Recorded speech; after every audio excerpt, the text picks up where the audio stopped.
Chapter 9, Section 5 is about symmetry. By the end of this lesson, you should be able to identify and describe symmetry in geometric figures.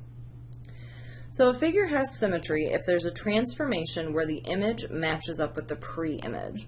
So remember our transformations were rotations, reflections, and translations.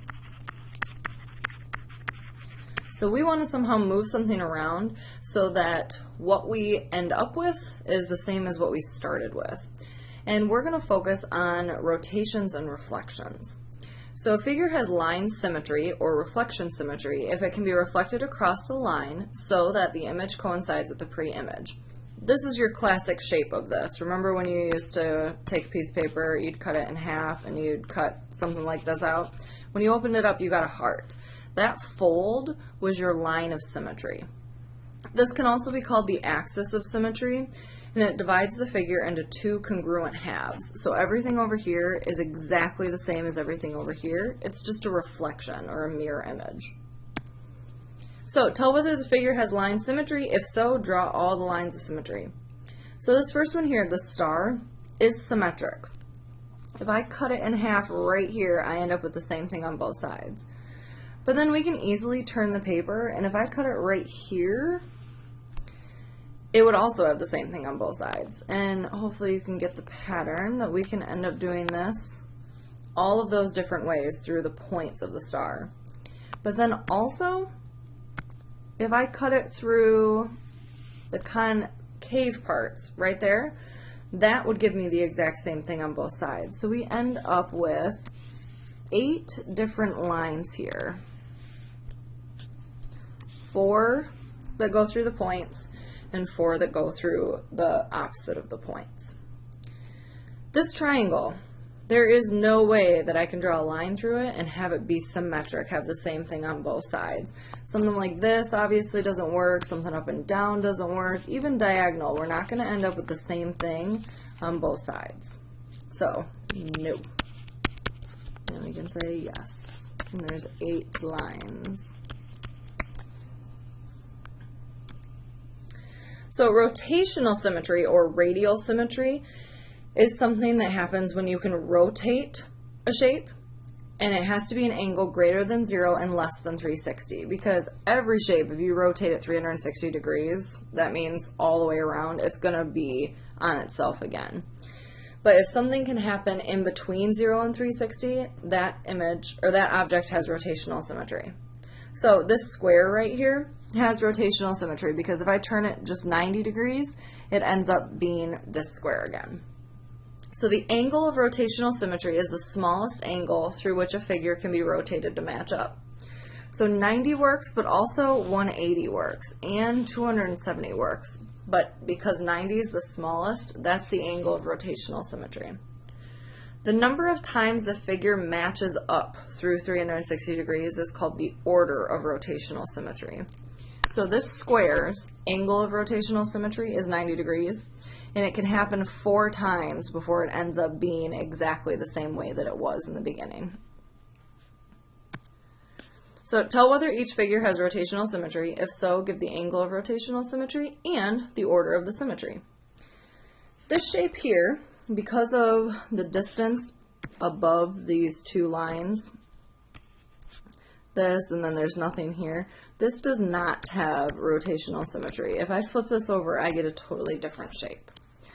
But this one here, if I take it and flip it around, I end up with the exact same shape. So 180 degrees is exactly this same shape. And you can flip your paper over and make sure that it's exactly the same thing.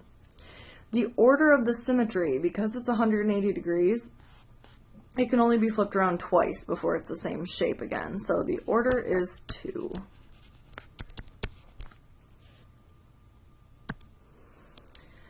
Describe the symmetry of each icon. Draw any lines of symmetry. If there's rotational symmetry, give the angle and order. So this first thing right here is the yin-yang symbol. And the black and the white are different. So there's no line of symmetry here. If I do this, I end up with different things on either side. If I do this, I end up with different things on either side.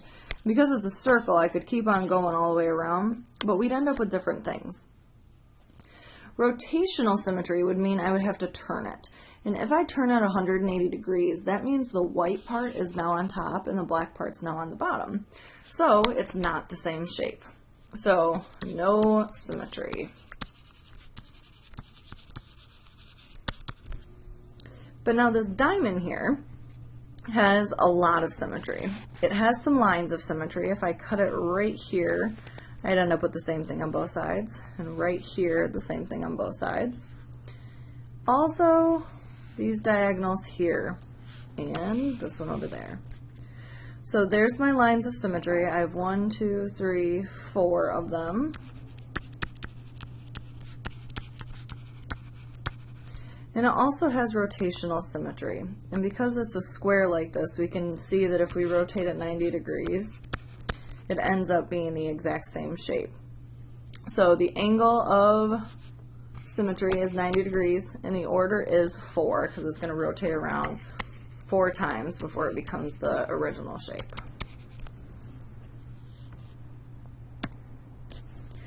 So a three-dimensional figure has plane symmetry if a plane can divide the figure into 2 congruent reflected halves.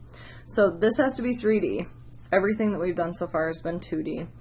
Planes, remember, are like giant sheets of paper. So think you have like a Kleenex box, and then you cut it in half with a piece of paper. Do you end up with the same thing on both sides? A three-dimensional figure has symmetry about an axis if there's a line where the figure can be rotated so that the image coincides with the preimage.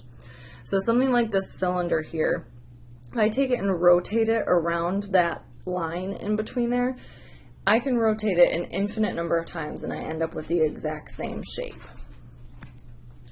So tell whether the figure has plane symmetry, symmetry about an axis, or neither. So this first one here, because it's a prism, I can definitely cut it in half and end up with the same thing on both sides. So this has plane symmetry. And then we can kind of treat this as like an axis here. Like if you were to hold on to this triangle thing and spin it around, you would end up with the same thing 1, 2, 3, 4 different times. So it has symmetry about an axis too.